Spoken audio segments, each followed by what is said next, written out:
magwora, jodala mageno, agone Ruoth Nyasaye ni erokamano kuom loso thuolo majaber machal gi mar mondo wawuo kodi kit weche machal nadi ma Jehova oloso thuolo ni an mawuoyo kodi. Nyinga Pastor Goro Isaiah, awuok e kanisa mar Bati Ministries Israel lere piny Kayole. To kapok wacho wach moro amora jora magwora, to wadhi kulo wiwa piny mondo wami Nyasaye polo kod piny duong'. Jehova mar polo ber manade jatend lweny. Erokamano jakondo mula kuom loso thuolo machal kod ma mondo yal weche ni kinde pod nitie. Duong' gi pak odog ni Ebenezer mar kuom Yesu. Amen. Johera magwora, adhi wuoyo kodi Ezekiel, muma mar Ezekiel 11. Kendo adhi somo ndiko Gima Mumb Jehova Olero. Thuon wach, okwer jodongo ma timbegi mono, ong'egi e kor gweng' gi timbegi mag bedo dhoudi moko ka gigajwa. To ka wuod ng'ato donjo to gipenjo ni to mano wuod ng'ato, mano chi ng'a, mano wuod joka ng'awa mano okele gweng'ni, to puodho ni to be unene kako chiek, gibet piny gima gitimo onge. Ka ng'ato biro gi mtokane to ging'ado ng'utgi e bath chiel ka gigo tiklo, to ka gidok to mbaka gi ni mtoka chako duogo go, mtoka no koduogo godo to wang' ni nokaw to okete wi kidi kimoye marieba kata bel. Kawuono Jehova chiko ibiro ler wach sani, ka Jehova chiko sani ibiro ler wach e lela gima Ruoth owuon wacho. Kawuono duong' odog ni jatend lweny Mumba kona niya, Roho noting'a malo mokwongo step number 1 mondo wang'e jodongo gi nyaka ibed kuom Roho. Ok awuo kuom Roho madina, awuo kuom Roho ma Yesu Kristo nochiko to wachna biro wendi jakony ma en Roho maler. Ok awuo kuom Roho ma nyinge iluongo nang'o, awuo kuom Roho ma Yesu Kristo wachna adwa dhi tawi kod jakony. En obiro fwenyo, obiro mi wang' ma iye mine nyaka jogi mochung' e nyim dhorangach. Wachno kwer gi Ezekiel, wachno biro kwer gi nying Yesu ja Nazareth. Jodongo manochung' manowacho ni nyar ng'ato ok tedi, manowacho ni wuod ng'ato mano to ok nokendi, manowacho ni donjo ka ng'ane ok nobedi e dalane, moro biro tho bang' machielo. Mano bende gik ma gibedo negi piny, mago be buche ma gigoyo. Okinyi Jehova chiko mondo ler wach kawuono jatend lweny Yesu komeko chir mar choke ja Nazareth. Mumba kona niya, Roho noting'a malo, mano Roho mar Jehova Shalom, Roho mar Jehova Nisi noting'a malo. Roho kani kuom ng'ato, Jehova ting'o ng'ato malo ma wasigu dongo piny. Kata ne gidhi ginyiewo ang'o, mane iluongo nang'o, mane giliero kanye, mane giguro kanye, mane gidhi giketo kanye. Roho biro ting'i malo, wasigu biro dongo piny e nying Yesu ja Nazareth. Nyaka joma nowacho ni ok nogone dala usarut biro go sarut e nying Yesu ja Nazareth. Nyaka joma nowacho ni ok nyuol, ok nitedi, ok nokendi, ok nikendi, ohandi ok nosudi, dala wuok odhiyo, magi kuonde ma mabati biro bede e nying Yesu ja Nazareth. Roho biro ting'i malo, wasigu biro dongo piny. Mane gima ong'eyo mondikie Mumb Jehova. Roho noting'o Ezekiel malo. Kawuono wacho ni Jehova miya Roho maler mondo mi oting'a malo kawuono, mondo ajomb wasika ging'eny kata gitin, abiro yombo gi e nying Yesu Lwanda. Duong' odog ni jakedo mula. Erokamano thuon. Roho noting'a malo motera dho hekalu ma yo wuok chieng'. Naneno ji 25 e bath rangach kanyo. Ariyo kuomgi ne Jaazania, ong'egi e kor gweng', gin gi nying gi, onge ng'ama kiagi. Achiel kuomgi none ka oseting'o Ezekiel to nene kawuono ne ok gibi pondo kata giumri kod kabude marotenge. Ka wuod ng'ato dhi dala ok ang' gibi pondi. Jehova dwa kelo Roho maler ang'ona fweny e nying Yesu ja Nazareth. Kendo kama nade mano kawe apji mano kod opuge, Roho biro ting'o malo e nying Yesu ja Nazareth. Ang'ona muki kawuono olta ka olta kama no muki kama no gurie e nying Yesu ja Nazareth. Omiwa teko mar muko gi pudho gi go piny. Ondikie Mathayo 15:13 ni winji kawuono mano Yesu komanda chir mar choke ja Nazareth. Wacho ni gimoro amora ma wuora manie polo ne ok opidhi pudho. Koro kata jodongo go ne bede nyim dhorangach mane giriede ma giwacho ni dhorangach ni onge ng'at ma biro donje kotorwako gari. Yesu ka Jehova wacho ni gimoro amora ma wuora manie polo ne ok opidho ipudho. Owuoyo kod Jeremia e Jeremia 1 matino chiko wacho ni winji wuodi nikia kawuono ok kinyo korucha ok dwe manyien ami teko mar muko gi pudho gi go piny sani duong odog ni jatend lweny obede teko machalo nade mano semako i ng'ato sani bawacho ne teko no sani nye nyingi Yesu ja Nazareth omiwa teko mar muko gi pudho gi go piny nyaka ng'ama osebedo ka tuo siranda omiwa teko sani mar mondo tuono mondo wuogo gonyre kuom ng'ato kawuono omiwa teko kawuono kuom pepas mano twi matek ma jorongo noriede e nyim dhorangach kane gilamo wiye ang'o sadi tich adi noyang' ang'o noyik ang'o e nying Yesu ja Nazareth omiwa teko mar muko gi pudho gi go piny Yesu ka Jehova chiwo amuri wacho ni amiyo teko mar muko gi pudho gi go piny iwuoyo kod wuodi Ezekiel Jeremia ikone niya Jeremia kochakre kawuono bedi dhorangach manodi oriede makata nyingi wang'eyo kata wakia to waneno kaka yawuoyi ok dhi maber dalani kawuono wane kaka nyiri ok dhi maber dalani waneno kaka tuo sano ng'ato kawuono waneno kaka ng'ato onge kod kwe dakne omi teko mar muko gi pudho gi go piny ang'ona muko lweny manade mosebedo komako kod ng'ato mosebedo kotweyo nyaka par ng'ato mosebedo kotweyo jaduong' kod nyithinde odog ni ratego Yesu ber manade komanda mar jokelo chunya odendi komeko chunya odendi jakono mula Mumba kona niya chayo kuomgi nen Jaazania wuod Azur kod Pelatia wuod Benaya ma jotelo mag oganda Nyasaye nowachona niya iruod dhano magi e joma timbegi mono timbegi richo ong'egi ondegi e muma ka timbegi ok ler kawuono ni kaw Yesu ja Nazareth mondo obed jawar mar dhod chunyi sani mondo dalani oriere ang'eyo mier mang'eny mani sande nyithi ji ma kuondego eko mipango manilose ne gin kaka mier moko mondo siki kawuono kuondego nodong' kode manyatao gi ngilie modakie kod thuonde kod randier kaw Yesu kapok seche orumo kaw Yesu kapod kinde nitie kaw Yesu ka dakika pok orumo e nying Yesu ja Nazareth wang'eyo kuonde manosande nyaka nyithi kiye manokaw nyaka gik moko mag kuonde maliet migikaw tipiele lwet nyathi kich kone ni ringi dhigo dala umagi kuonde ma ok ine kawuono ni miechgo eko makawuni mude ondelo wawacho niya Yesu nyalo loko mano ka ng'ato wacho ni Yesu waraja richo oneno richo ne ratiro simba wacho niya bi uru joma ogangre gi misike mapek abiro miyo uyweyo pok odeko mondo ng'ato lokre pok odeko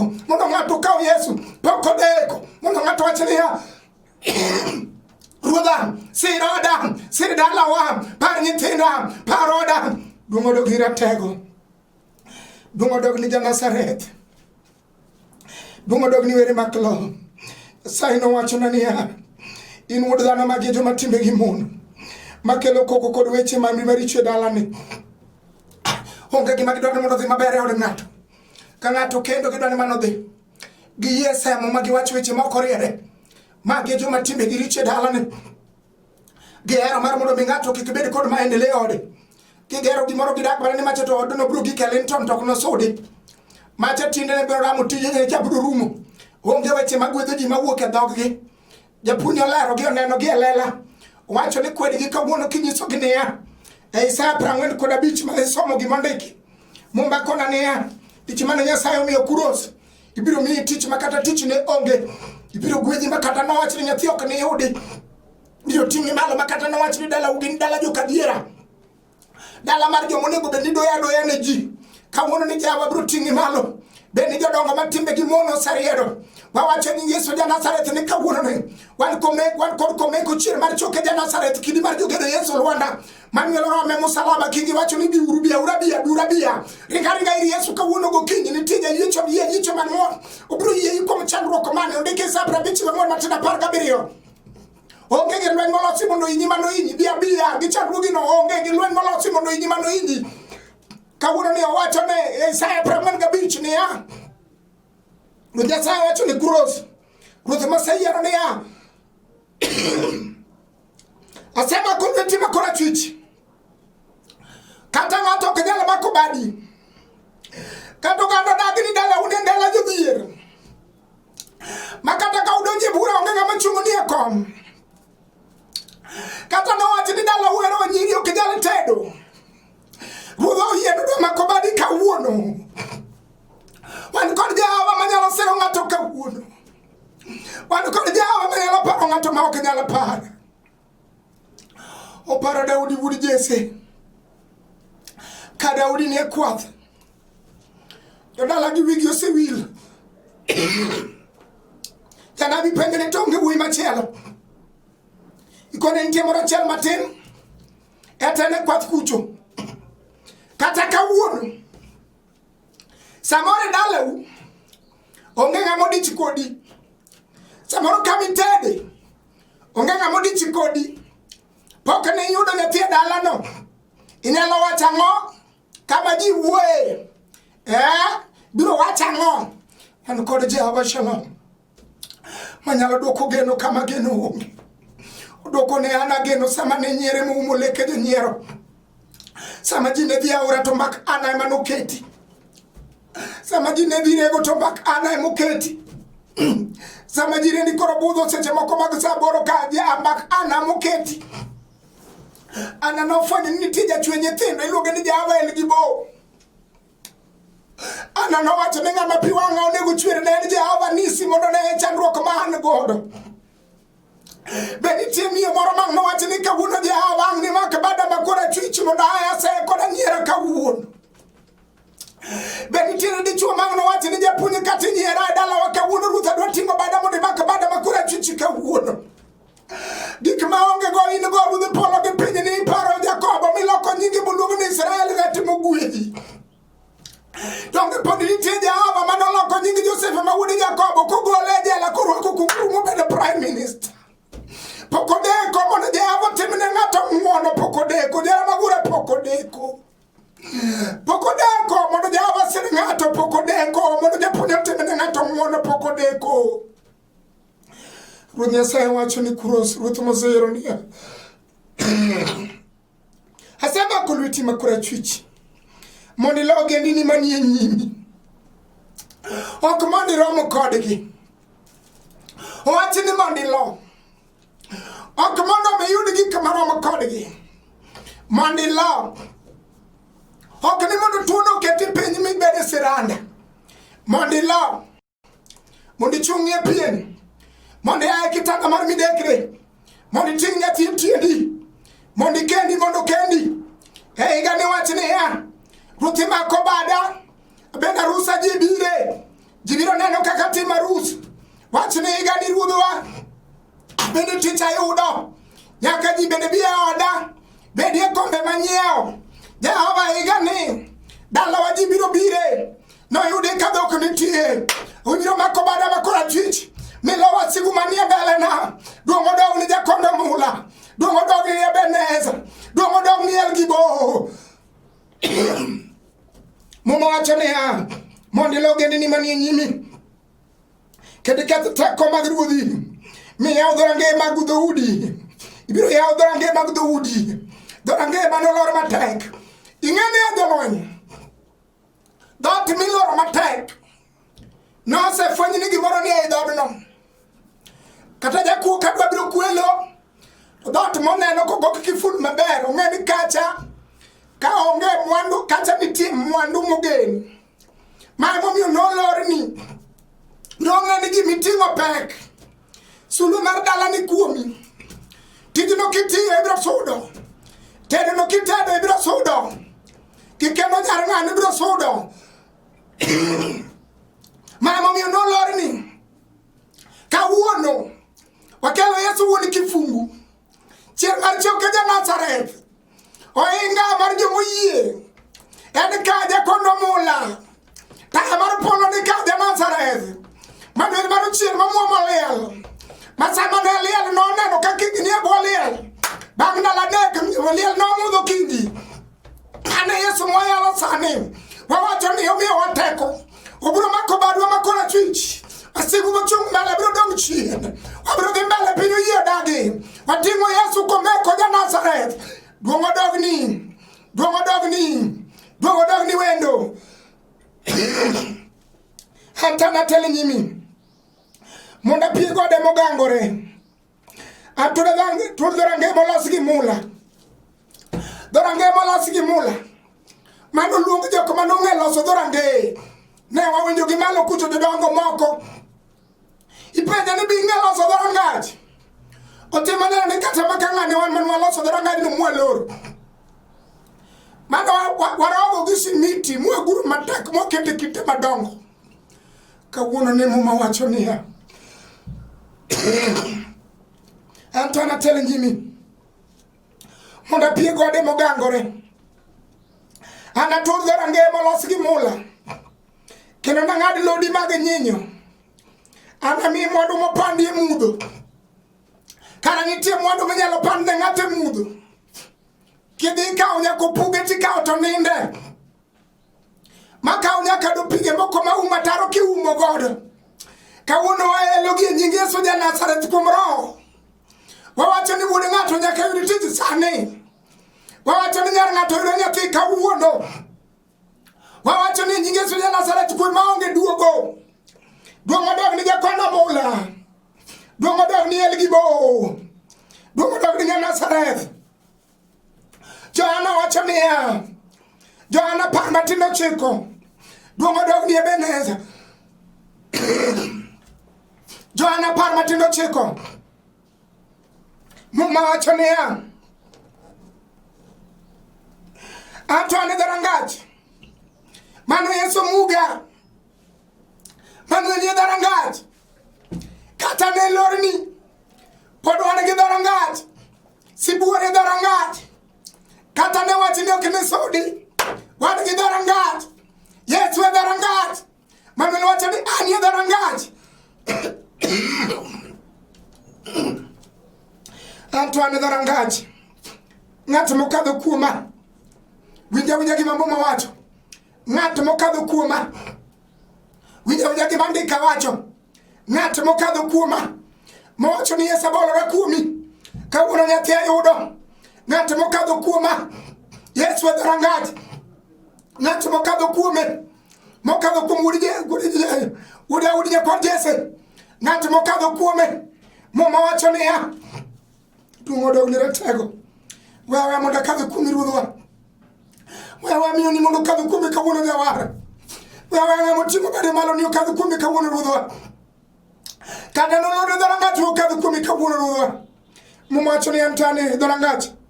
Ng'at mokadho kuoma ema nokuo. Ng'ama nokadho kuom Kristo. Mano dalagi noting'o malo. Ohande nyaka chung' malo. Ng'ama nokadho kuoma. Ng'ano nokuo. Muma wacho niya ng'ama okadho kuoma to nokuo. Tiende niya ng'ama okadho kuome nyathi manosehanyi ni onge go iyudo. Kadho kuom Yesu. Dala manowachi ma dala jodhier. Dala noting'ore malo. Kadho kuom Yesu. Dala manowachi mtoka ok nodonjie biro donje. Kadho kuom Yesu. Ibiro kuo. Kadho kuom Yesu. Ondi biro sudo. Kadho kuom Yesu. Ibiro chango. Kadho kuom Yesu. Odi biro ting'ore malo. Kadho kuom Yesu. Tiji biro chung. Kadho kuom Yesu. Dala ukwe duoge. Kadho kuom Yesu. Dak ni kwe bede. Kadho kuom Yesu. Duong' odog ni Nazareth. Duong' odog ni wendo. Duong' odog ni Nazareth. Anto ane dhorangach. Ng'at mokadho kuoma ema nokuo. Ng'ato nodonj kendo nowuok oko. Ibiro penjo ni nyawuod joka ng'ane wuok manade. Gimomiyo giwuok gikadho kuom Yesu. Ohande ng'ane ni wuok manade. Gimomiyo wuok kadho kuom Yesu. Nyithi ng'ane dhi maber manade. Gimomiyo gidhi gikadho kuom Yesu. Nyar ng'ane ni dhi maber manade. Gimomiyo dhi maber kadho kuom Yesu. Ok owachi ni bar korachwich kata koracham. Gikadho kuom Yesu. Duong' odog ni wendo. Gikadho kuom Yesu. Duong' odog ni Nazareth. Gikadho kuom Manuel. Duong' odog ni ono. Gikadho kuom Luanda. Mano Yesu ono. Chier mar choke. Nazareth. Umuga moromo. Mumba kono niya. Tekone. Chalo teko jowi. Kadho kuom Yesu. Tekone. Chalo teko jowi. Mano Manuel, owacho ne joote, dala man minyimuka, udhi ude kanyina, kod nyathine, motue, gongi uru, wach niya, kopenju, ng'ama dwarogi, en an, kadh kuom Yesu, obro gonyi, kadh kuom Yesu, ohandi biro chung', kadh kuom Yesu, dala ni biro chung', kadh kuom Yesu. Duong' odong' ne ratego. Anto an e dhorangach. Ng'at mokadho kuoma ema nokuo. Ng'ano nodonji kendo nowuok oko. Mino nwang' leka maber mokwayo kalatese ni ok nomok kendo jela. Biro yudo leka maber mikwayo biro yudo leka maber. Ji biro timo neno ng'ama nyocha tuo ni. Matene nyocha rumo ni. Jehova duoko dende. Kadh kuom Yesu. Ohala ma nyocha rumo ni. Ochung' nade. Kadh kuom Yesu. Ot ma nyocha koko nitie ni. Mane wane biro kethore ni. Kadh kuom Yesu. Modogni wendo. Pare mama maywak ni ruodhwa. Pare jaduong' maywak ni jatend lweny. Sana pare dala minyiero ni ruodhwa. Mumakona. Samuel mokwongo. Ariyo matindo chiko. Somo gi mondiki. Samuel mokwongo. Ariyo matindo chiko.